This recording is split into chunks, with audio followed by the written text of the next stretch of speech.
This video will be a simple celebration of Flat Earth's stupidity.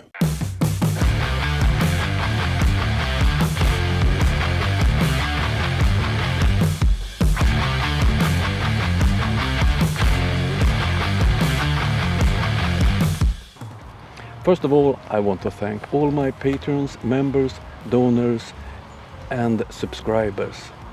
All of you are important for me. Thank you very much. In this video I choose to look at 3 flurfs. First I will look at 2 very short videos and then have a closer look on an interview with Markksargent. But let's start with a very short video from CC Chris. And the title of the video is Moon from 238,000 miles on our flat Earth.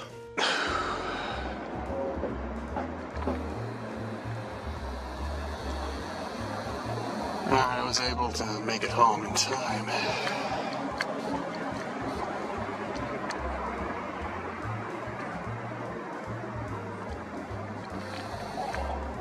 That was focused in on the Mars before that was a thumb pick.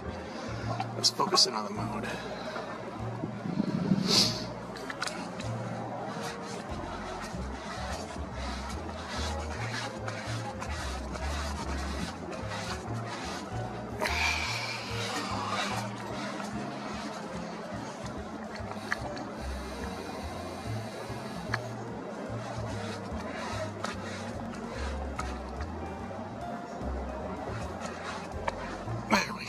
There she is.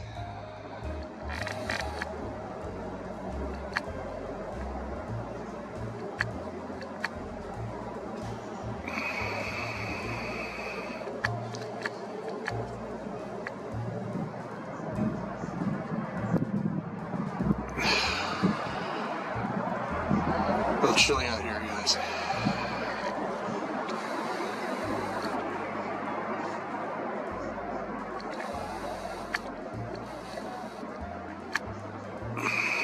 Starburst.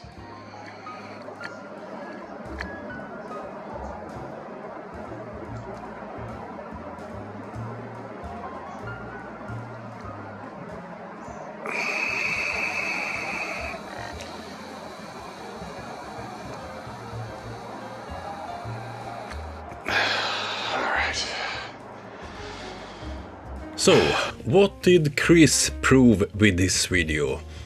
Not that the Earth is flat, but he proved that he can't manage a simple thing like a Nikon P1000. First of all, use a tripod. Second one, learn how to focus. Oh dear. Okay, let's move on to the next short video from a fool called Flat Earth Dude. And the title of the video, Never Before Seen Photos, Ice Wall Antarctica, Robert Falcon Scott, 1912. This will be interesting. So this will be pictures from Captain Robert Scott's archive. So he claims that we will see pictures from beyond the ice wall taken by Robert Scott. I have doubled the speed of the video.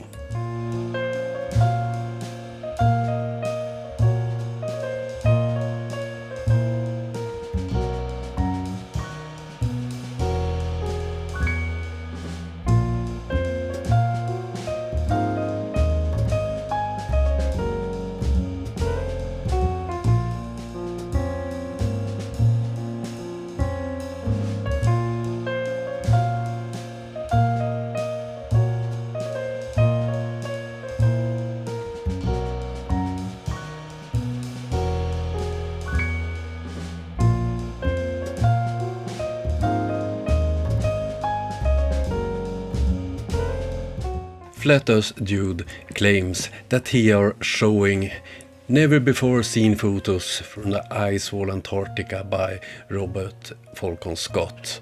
How did he get the hands of these images if they have never been published before? And if you look at the images, I'm quite sure that this is not Antarctica, and especially not beyond the imaginary ice wall. This is lies, lies, lies. But who is surprised? And do he give any source for this? Of course not. This is typical flat Earth, claiming things without any kind of evidence at all. Let's move on to the next flat Earth fraudster. Markksargent, it's from some kind of interview with him. I will select different parts from it. I will not show the whole video. How much the Americans created an image, a brand, an illusion that the space program is 100% real. And what gets me, and let me throw in a caveat really quick, which is when I was at the Gather Festival out in Stockholm, I asked him, it always surprises me, inside the United States, it's almost required. You have to believe that the Americans went to the moon, right? You have to. Wave the flag, that's just one of our things. But outside of our country, it's like, why do you believe the Americans went to the moon? Everybody answers the same way. It's like, well, it was on television, and the American media wouldn't lie. And it's like, what are you talking about? We practically invented it. That's what we do. So, Mark asked people in Stockholm why they believed that NASA sent people to the moon. Mark shows his total ignorance. He thinks that US is the center of the world in every regards. NASA is not the only space agency in the world. Even Sweden send up rockets. Okay, those we send up don't go any higher than 750 kilometers, but still. With the help of other nations, we send up our own satellites. We have had astronauts on the ISS, and so on. We don't need to believe NASA or US media to know that space is real. I don't do that many video ones, so we'll do this. So, you're not living on a tiny little rock that's flying through space that's covered with a little bit of water and a little bit of atmosphere.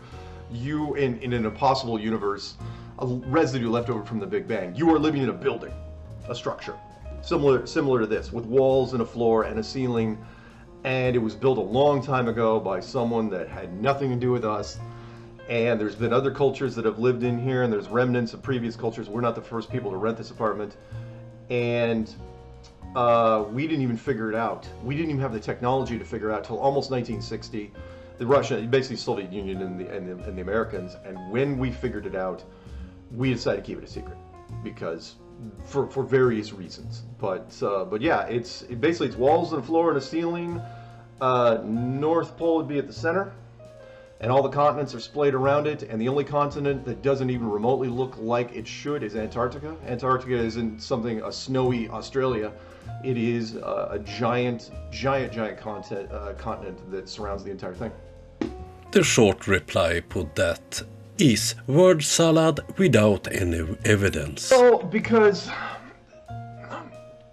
if you didn't figure this out, if our best and brightest didn't figure it out till almost 1960, and I asked this, I'll drop a name. Piers Morgan, asked me about that, and I go, really? You'd break that story? In fact, would you even have the authority to break that story? Because the potential for chaos. Because by 1960, civilization is already built. The cement has already hardened. Everything is running just about the way it should be. And you're introducing a concept in there. It's like, oh yeah, by the way, all those things we told you about the universe. Yeah, it's wrong. So what would happen is this. They're threefold. One is academia. Academia would be turned upside down overnight. Astronomy and astrophysics would be gutted for who knows how long. So, the humanity didn't know the true shape of the Earth before 1960. Mark is making things up, as usual. But who is surprised? But it was, things were much slower. And you remember, 500 years ago, most of the population couldn't even read and write. So true. it was you could introduce this concept. Like now, everything is so twitchy, everything is so hypersensitized that you introduce a new concept like this, everyone in the world's going to know about it on their phones in 2 seconds, and you don't know what the reaction might be. But anyway, academia would be a nightmare. Libraries would have to be emptied out, and world markets economically, you'd have to suspend all stock trading for, who knows, indefinitely probably, because you don't know what it means economically.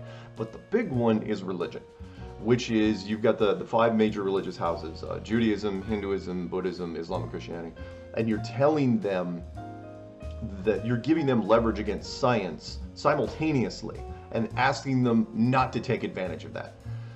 That is not going to happen. It's like religion has been beaten by science, beaten down by textbooks for centuries.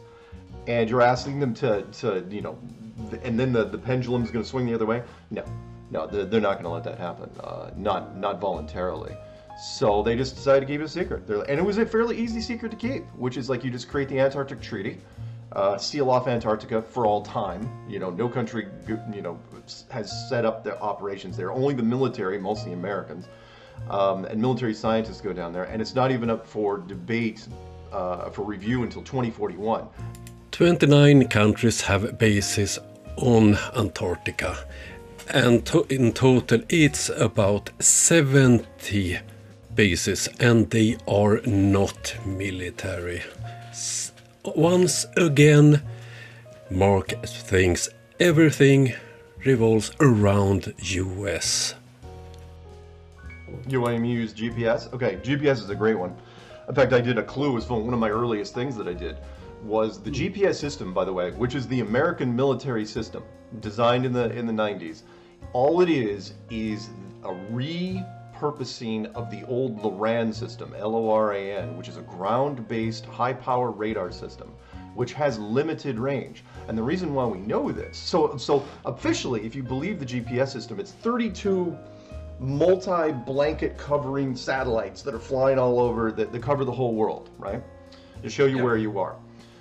However, for some reason, there are huge dead spots in the oceans when you are away from land, which is suspicious because basically when you get out of range of land radar, which is about 150, 200 miles, give or take, and there's no other land radar between you, like forget about the southern hemisphere, which is all the time.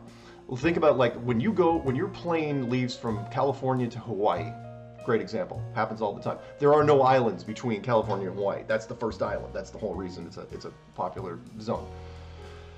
Your plane goes off the charts. Now your icon's still there, but the latitude and longitude go into something called estimated or approximated mode, which means we approximately know where you are, but we don't really know where you are. Just keep going that way, and eventually when you come within land range, you're going to have to course correct, but you'll get pretty close as long as you're heading, along those same lines.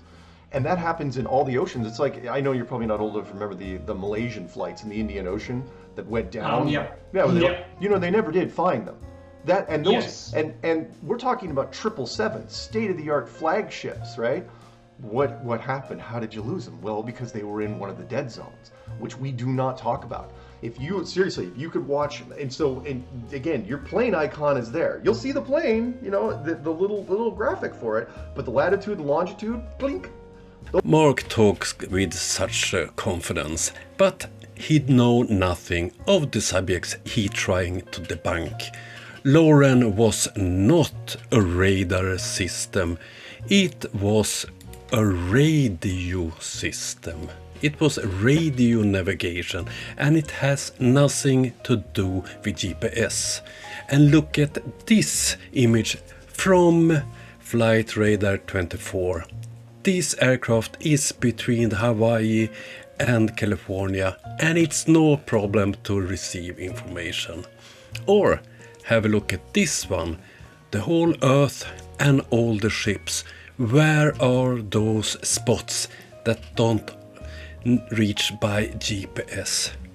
Mark, I have a suggestion to you. I'm quite sure that you have a GPS in your phone. Take a flight out to Hawaii and look at your phone during the flight, and you will see you will have GPS coverage all the way. In the topic of this video, I asked the question, is Markksargent a liar or is he a fool? If you listen to him, it's clear that he don't care about reality and the truth. He make up his own so-called facts that matches his image, his reality, what he's trying to sell to his audience. Perhaps he's too stupid to understand facts. Perhaps he have no interest in presenting facts. I can't be sure about that. But my bet is on its deliberate lies.